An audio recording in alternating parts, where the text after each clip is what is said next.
자, 여러분 안녕하세요. 예, 저는 사학과에서 서양사 가운데 독일 역사를 담당하고 있는 최호근입니다. 사학과에서는 서양사, 동양사를 배우고요. 고대는 다른 학교하고 다르게 한국사학과가 현재로서는 따로 돼 있어요. 그래서 한국사학과, 사학과 이렇게 이제 분리가 돼 있지만 아마도 한 뿌리였었던 것처럼 다시 합쳐질 수 있겠지요. 이제 여러분들은 일종의 시식 코너에 오셨는데 역사학과에 오게 되면 1학년 1학기 때 혹은 2학년 1학기 때 역사학 개론 수업을 듣게 돼요. 바로 그 역사 개론 수업에서 첫 곡지 어떤 수업을 대학에서는 받게 되는지 경험하게 되는지 오늘 저하고 한 25분, 30분 정도 같이 가보시고요. 역사는 흔히 스승에 비유하기도 해요. 그래서 로마 시대에 위대했던 정치가 키케로가 히스토리아 마기스트라 비타이라고 했죠. 역사는 인생의 스승이라고 하는데 스승들에도 크게 세 가지 모습이 있는 것 같아요. 첫 번째는 내게 잊을 수 없는 은사가 있지요. 제가 고등학교 2학년 1학기 때까지 공부가 아주 엉망이었어요. 내신 엉망이었죠. 그런데 고등학교 2학년 1학기 때 제 잠재력 같은 걸 보시고 칭찬을 많이도 아니었어요. 2차례 정도 담임 선생님께서 해주셨는데 그 칭찬 이후에 제가 분발을 했고요. 뒤늦게 스파우트를 해서 부지런히 남들보다 더 살아보겠다고 해왔죠. 예, 잊지 못할 누구에게나 은사가 있고요. 두 번째는 정말 왜 저럴까 싶은 분들이 있지요. 이따금. 그런 분들은 우리가 반면교사로 저렇게 하면 안 되겠다를 배우는 선생님으로 배우면 되지요. 바로 그런 두 번째 유형이 있고요. 세 번째, 좋은데 굉장히 까다로운 선생님들이 계세요. 바로 그런 이제 그 좋은 놈, 나쁜 놈, 그다음 뭐죠? 이상한 놈. 예, 세 가지 모습을 우리가 다루기에 따라서 역사는 갖고 있고요. 또 한 가지 오늘 저는 여러분들께 역사를 약에 비유하고 싶어요. 여러분들 두통이 지긋지긋하게 두통이 몰려오면 무슨 약 먹지요? 아스피린 두통 온다고 해서 형 50알 먹고 동생 100알 먹고 그 집 어떻게 될까요? 자식이 대가 끊기게 되겠죠. 이게 이제 남용 문제고요. 그 다음에 머리가 아픈 때 다른 그 파로돈탁스 머리에 바른다고 되지 않죠. 바로 오용의 문제죠. 그래서 저는 오늘 이렇게 말씀드리고자 하는데 첫 번째로 역사를 우리가 공부하고 전공할 때 기대감이 있을 거예요. 사학과에 들어가면 고대 사학과에 들어가면 내가 뭘 배우고 앞으로 어떤 직업을 갖고 무슨 일을 하겠지라고 하는 그런 것들을 먼저 살펴보고요. 두 번째, 역사를 잘못 쓸 경우에 끔찍한 폐해가 있어요. 그런 염려스러운 일들을 소개할 거고요. 세 번째는 잘못된 건 아닌데 지나치게 너무 많이 쓸 경우에 무슨 일이 벌어질까를 짧게 설명을 드리고 마지막에 제가 좋은 스승, 그다음 본받지 못할 스승, 까다로운 스승의 측면이 다 있는데 그것 역시 우리가 하기 나름이다 하면서 역사가 우리에게 올바른 스승으로 자리매김되려면 무엇을 염두에 두면 되는지 살펴보죠. 역사를 공부하고자 하는 사람들 조사를 해보면 그리고 가만히 앉아서 생각해 보면 아마도 이 네 가지 중에 하나일 텐데요. 제가 동그라미 크기를 조금 다르게 했어요. 가장 큰 동그라미가 뭐죠? 여러분들 보시기에 역사를 공부하면 뭔가 교훈을 얻을 수 있다, 이로운 게 있다 하고 하는 판단이 있고요. 두 번째 큰 건 뭐 같아요? 방향성은 이거죠. 일제시대 때 제가 태어났다면 제 앞에는 세 가지 갈림길이 있었을 거예요. 하나는 열심히 공부하고 일제히 협력해서 동사무소 서기를 하든지 혹은 경성제국대학 나와서 판사 보를 한다든지 하는 길이 하나가 있었어요. 두 번째는 혹시 시문 선생이 쓴 소설 상록수라고 들어보셨어요? 주인공 이름 기억나세요? 남자 주인공 동혁이고요. 여자 주인공 영신이에요. 둘이가 시골에서 야학하다 만났죠. 바로 실력 자강, 우리 농민들에게 아이들에게 글 가르치고 의식 갖게 해서 지금 당장은 아니지만 나라 되찾을 힘을 마련하자라고 생각했던 두 번째 스타일이 있지요. 첫 번째가 친일 부역이라고 한다면 두 번째는 문화적인 실력 자강이에요. 한반도 땅을 떠나지 않았죠. 세 번째 길은 항일 무장 투쟁의 길이 있었어요. 그래서 홍범도, 김좌진 같은 분들처럼 만주 땅, 러시아 땅에서 싸우는 길이었죠. 저는 대학 시절 내내 생각해 봤어요. 내가 일제시대 때 태어났다면 어떤 길을 걸었을까? 마음으로는, 머릿속으로는 만주 노령 땅에서 치열하게 독립군으로 살고 싶었겠지만 제가 굉장히 소심해요. 겁 많아요. 걱정이 많아서 아마도 이대로 내가 태어났다면 친일 부역 쪽에 가까웠을 거다. 저는 그렇게 믿었어요. 생각하면 화가 나고 괴롭죠. 그래서 4년 내내 무던 애를 쓰고 해서 어느 정도까지 위치 이동을 강제로 시켰냐 하면 실력 자강 운동까지 길을 선택을 하겠다라고 마음 먹었고요. 이게 이제 제 평생 역사 공부에 작용을 해서 제노사이드, 홀로코스트, 민간인 학살, 그다음에 과거 청산 이런 문제를 가지고 지금 30년째, 20년 이상 매달리고 있죠. 그다음 세 번째, 정체성, 바로 나는 누구인가 하는 문제인데요. 여러분들이 지금 바로 그때죠. 자기 모습을 성분 분석을 하고요. 내가 존경하는 분을 바라봐요. 이 둘 사이에는, 나하고 그 위인전의 그 인물 사이에는 엄청난 거리가 있죠. 이거를 넘어보려고 모방도 하고 막 몸부림도 치고 애도 쓰고 좌절도 하고 하면서 내가 홍범도처럼 되긴 어렵지만, 내가 안중근처럼 되긴 어렵지만 최소한 영화 암살 아시죠? 거기서 아주 악독한 염석진 나오죠. 최소한 나 염석진만큼은 안 되겠다. 이런 식의 자기 모습을 찾아가는데 역사 공부는 도움이 되죠.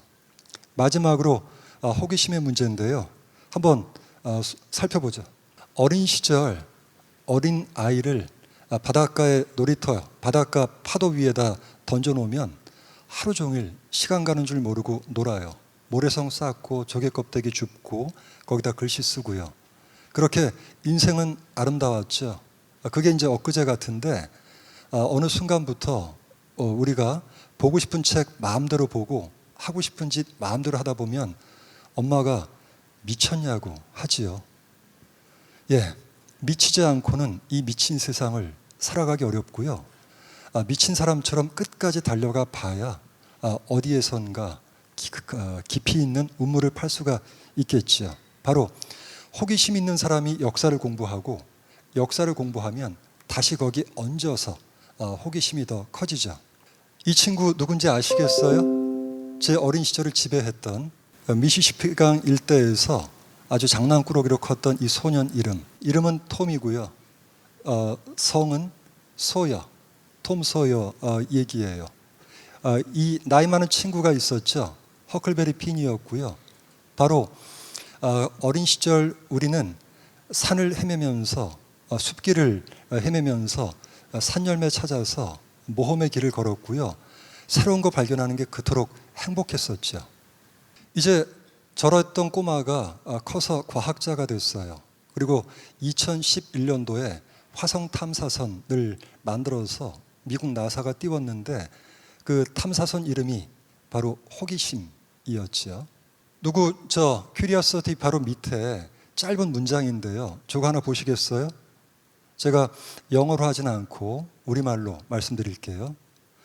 수백만 명의 사람들이 사과가 떨어지는 모습을 봤지만 왜?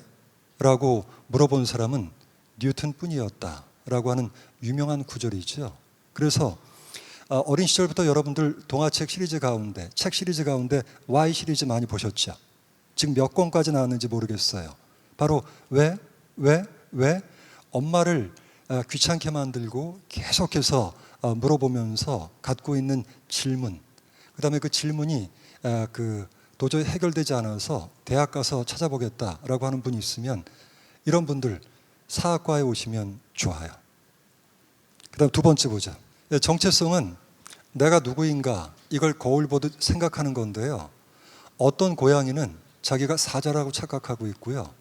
수많은 고양이들은 아파트 거실에 게으르게 눌러앉아서 누워서 자기가 사람이라고, 첫째 딸이라고 착각하고 있는 고양이들 많이 있지요. 바로 여태까지 내가 내게 대해서 갖고 왔던 환상을 이제 중학교, 고등학교를 경험하면서 우리는 그 환상이 무너지게 되는 걸 보고요. 그 다음 이제 거기에서 출발해서 내가 되고 싶은 나, 그 모습을 찾아가게 되죠. 두 가지로 진행되는데 나는 누군가? 라는 질문이고요. 그런데 역사에서는 조금 더 큰 규모로 문제가 제기가 되죠. 우린 누구인가? 라고 하는 문제고요. 바로 대표적인 게 한국 역사에서 우리 민족은 어디에서 왔을까 하는 게 가장 큰 화두였죠. 과제였죠. 그리고 이제 일제시대 때부터 지금까지 약 100년 동안 이 문제와 씨름해서 지금 결론이 뭐죠? 한국 민족은 어디에서부터 왔지요? 아마도 그 정설은 이런 걸 거려 시베리아 서쪽에서부터 이렇게 중앙아시아를 거쳐서 만주를 지나서 한반도를 거쳐서 일본까지 갔다.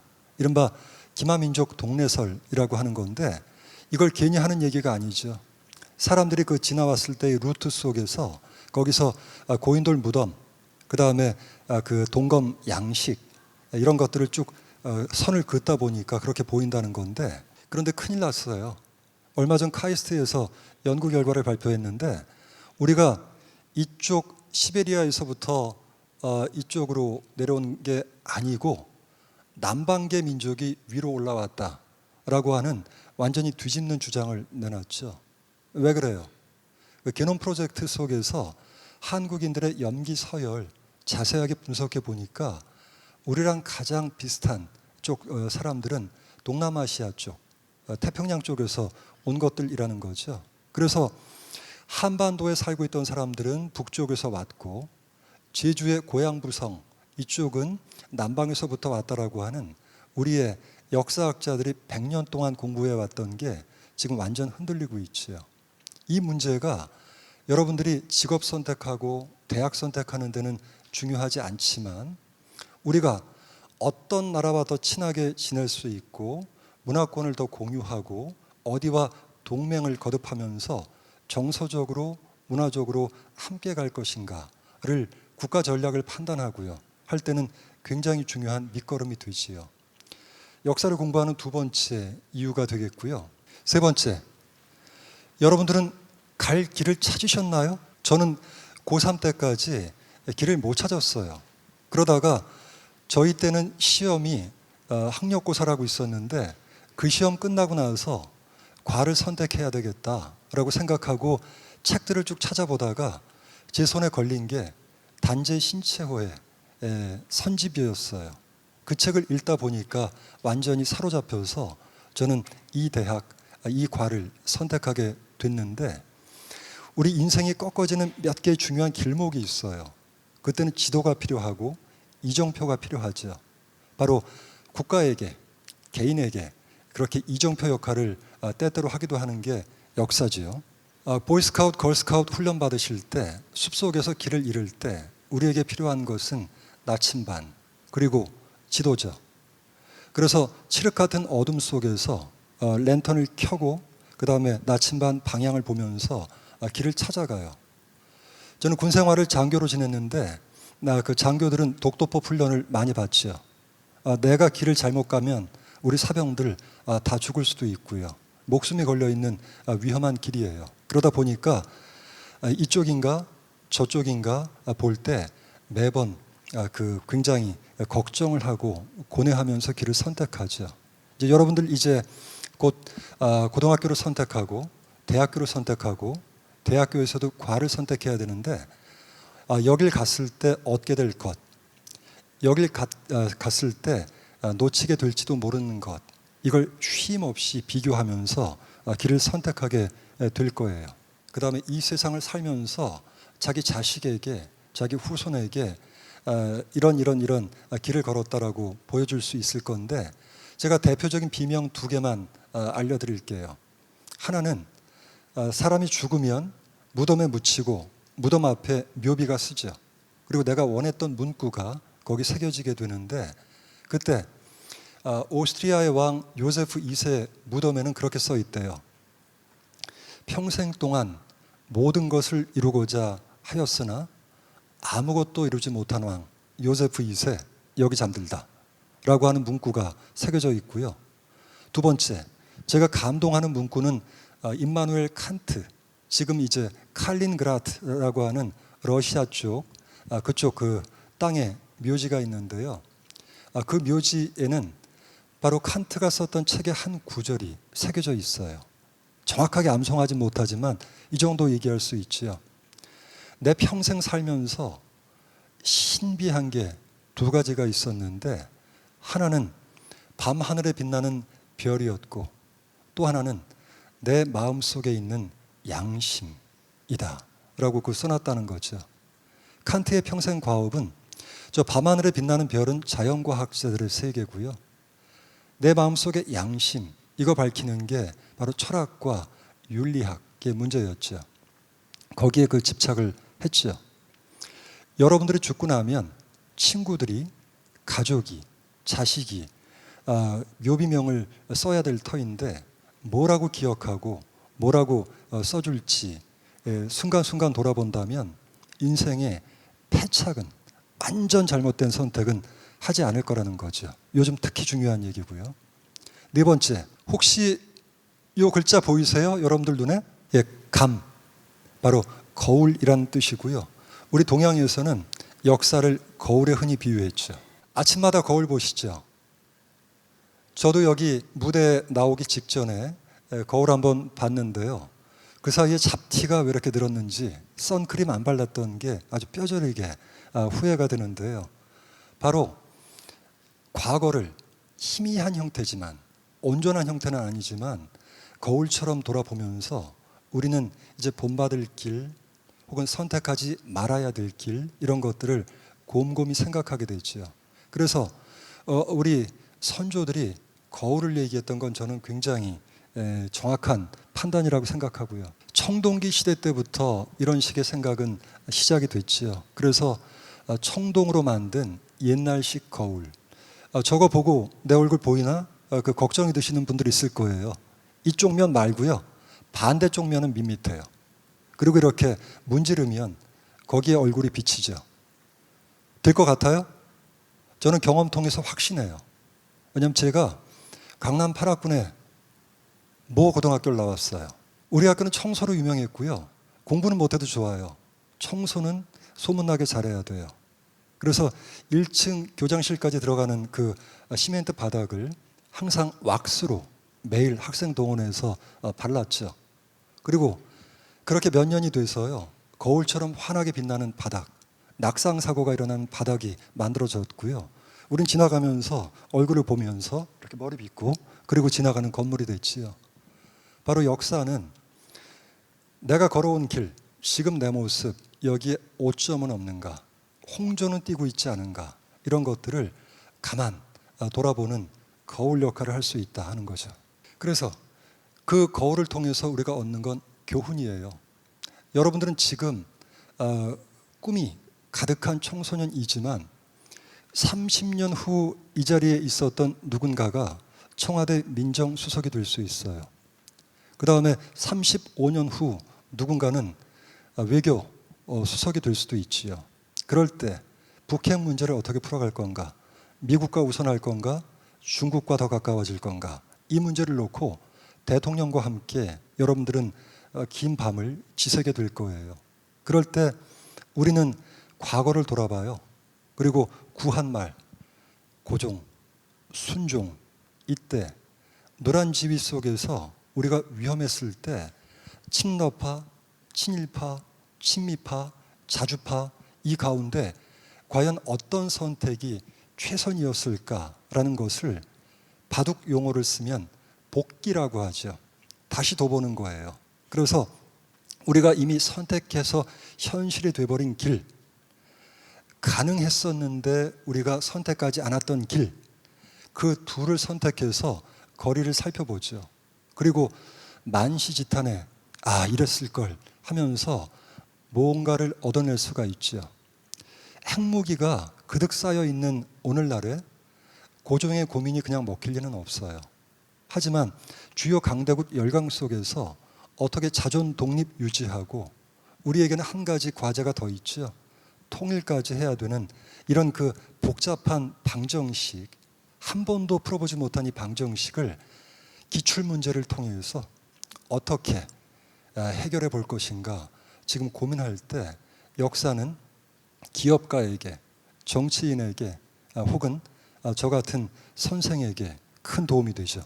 역사를 제대로 사용하게 되면 우리가 호기심을 충족하거나 내 모습을 찾거나 방향을 올바로 선택하거나 교훈을 얻거나 하는데 도움받을 수 있지만 잘못 쓰게 되면 큰일 날 수 있어요. 이거만큼 위험한, 그래서 사용 설명서가 필요하고 그 다음에 사용 설명서를 잘 준수해야 될 이런 위험한 물건도 없죠. 제가 여태까지 살펴본 사람 가운데 가장 역사에 관심 많고 책은 더럽게 읽지 않는데 정말 역사책만 지나칠 정도로 많이 읽었던 인물이 하나가 있어요. 그게 바로 독일의 나치 총통 아돌프 히틀러였고요. 아돌프 히틀러의 이 나의 투쟁이라는 책 읽어보면 쓰레기예요. 그 엉망이에요. 그런데 어떤 출판사에서 저한테 연락이 왔어요. 나의 투쟁에 대한 서평을 써달라라고 하길래 서평을 쓸 수 있는 책이 아니다. 앞다르고 뒤다르다. 이 뒤 엉켜 있어서 도저히 쓸 수 없는, 권하고 싶지 않은 책이다. 했더니요, 집요하죠.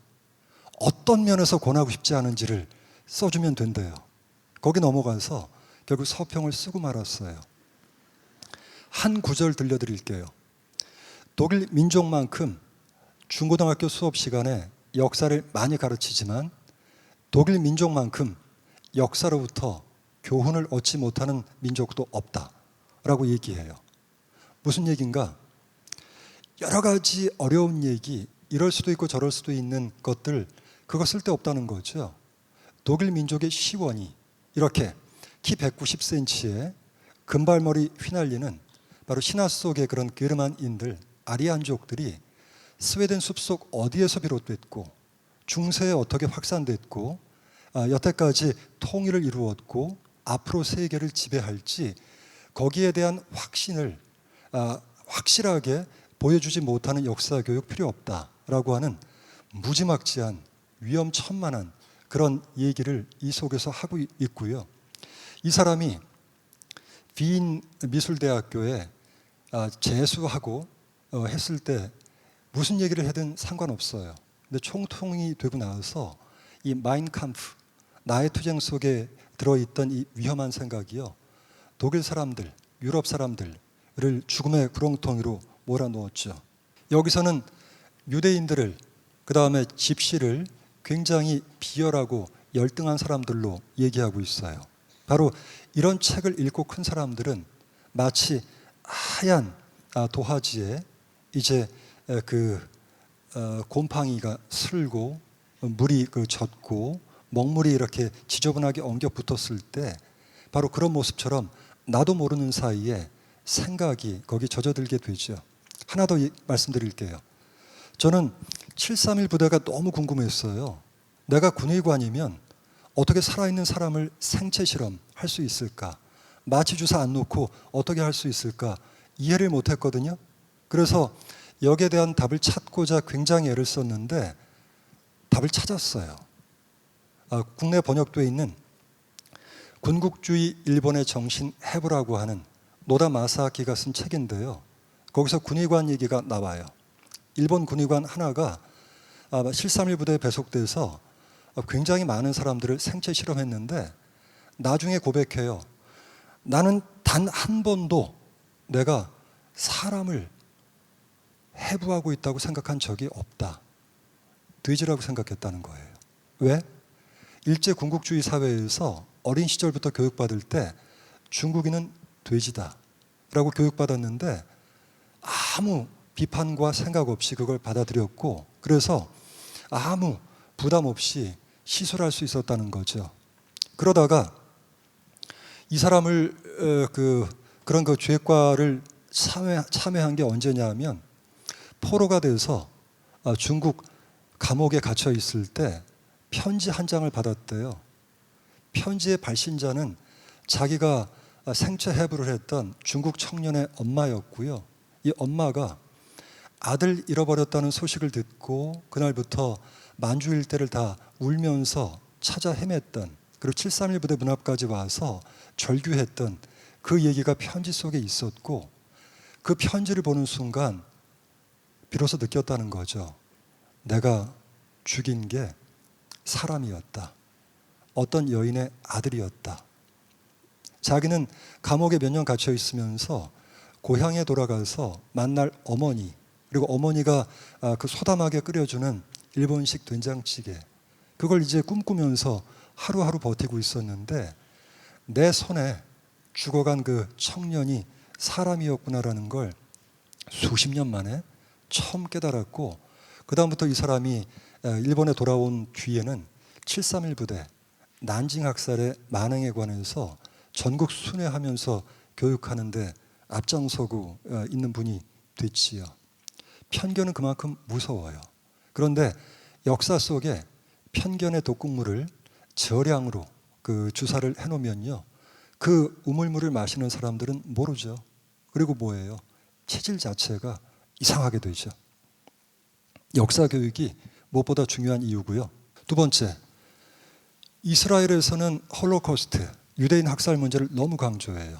그래서 이스라엘 나라는 유대인들의 핏값 위에 세워졌고 다시 그 끔찍한 일을 겪지 않으려면 강한 나라가 최고다라고 하는 걸 어린 시절, 중고등학교, 그다음 군대에서 가르쳐요. 그러다 보니까 이 사람들은 세상을 흑백 논리로 바라보죠. 나치 같은 놈과 나치 같지 않은 놈, 이렇게 구분해요. 그래서 조금이라도 자기네들한테 위험이 된다 하는 사람들은 다 나치고 히틀러죠. 그러다 보니까 이스라엘 땅에는 요단강 서쪽 가자 지구 이쪽에 팔레스타인 그 촌락이 있지요. 여기에 이제 시시때때로 이스라엘 군대가 들어가요. 그런데 이스라엘 군대가 서 있는 탱크 앞에서 몇 살쯤 돼 보여요? 여기 요 꼬마? 아마 많아봤자 10살? 얘가 지금 돌멩이 하나 들고 던지고 있거든요. 그런 또 다른 사진은 이 꼬마를 조준사격하는 장면이 있고요. 바로 이런 거예요. 역사를 통해서 우리가 입었던 피해, 고난, 분노 이런 것들을 걸러지지 않은 채 확대해서 가르치게 되면 결국 증오를 심게 되고 증오는 더 큰 분쟁을 불러일으키게 되죠. 역사 교육이 섬세해야 되는 이유가 여기 있고요. 그 다음에 세 번째, 자랑스러운 역사는 침소봉대하는데 100쪽 가운데 98쪽 가르치는데 이 두 쪽에다가 우리가 가해자가 됐던 역사, 우리가 잘못했던 역사, 이거 얘기하기에는 죽어도 싫어하는 그런 사람들이 있죠. 불편한 과거사, 외면하는 나라, 굉장히 불안하고 믿을 수 없는 나라죠. 네 번째, 민족사만 강조하는 나라, 굉장히 위험한데 어떤 나라가 그래요? 전 세계에서 제가 그 유럽 여행하고 학자들끼리 교류하고 그다음 이제 외국 가면 그 동료 학자 집에서 오랫동안 머물고 하는데 얘기 들으면서 깜짝 놀랐어요. 아일랜드 사람들은 세계에서 가장 불행한 민족, 슬픈 민족이 자기네라고 얘기해요. 제가 폴란드 친구가 많거든요. 폴란드는 세계에서 외침을 가장 많이 받은 나라라고 얘기하죠. 대한민국 980여 차례 외침 받았다고 얘기하죠. 보니까 선진국 아닌 나라들은 다 자기네가 세상에서 가장 가혹한 시련을 겪었다. 근데 살아났다. 라고 얘기를 하지요. 이런 식으로 내 민족, 내 역사만 강조하는 그런 일들이 많아지게 되면 그 역사가 풍선처럼 부풀어 오르고 고슴도치처럼 날을 세우면서 다른 고슴도치들과 서로를 긁는 위험한 처지에 빠지게 된다는 거죠. 예, 오늘의 결론인데요. 역사는 친절하지 않은 스승이에요. 그래서 우리가 조심스럽게, 섬세하게, 다양하게 그 역사를 연구하고 흡수하고 소화할 경우에 우리 피가 되고 살이 될 수가 있지요. 역사가 우리에게 좋은 스승이 되려면 아마도 이런 모습을 갖춰야 될 것 같아요. 이런 우리의 상식을 랑케라고 하는 독일의 역사가가 하나로 잘 묶어서 얘기를 했어요. 이렇게 얘기했죠. 세 가지 패턴으로 나눠요. 첫 번째, 사람들은 과거를 돌아보면서 누가 잘했고 누가 못했다, 누가 일을 그르쳤다라고 얘기하죠. 필요해요. 그런데 모든 역사가가 24시간 동안 이 일에 전념하게 되면 위험하죠. 성경을 읽어봐도 선지자는 전체 이스라엘 사람 가운데 몇 명 안 돼요. 그런데 전체 이스라엘 사람이 다 모세 같은 선지자, 엘리야 같은 선지자처럼 판단하고 정죄하고 비난하고 이런 일만 할 수는 없다는 거죠.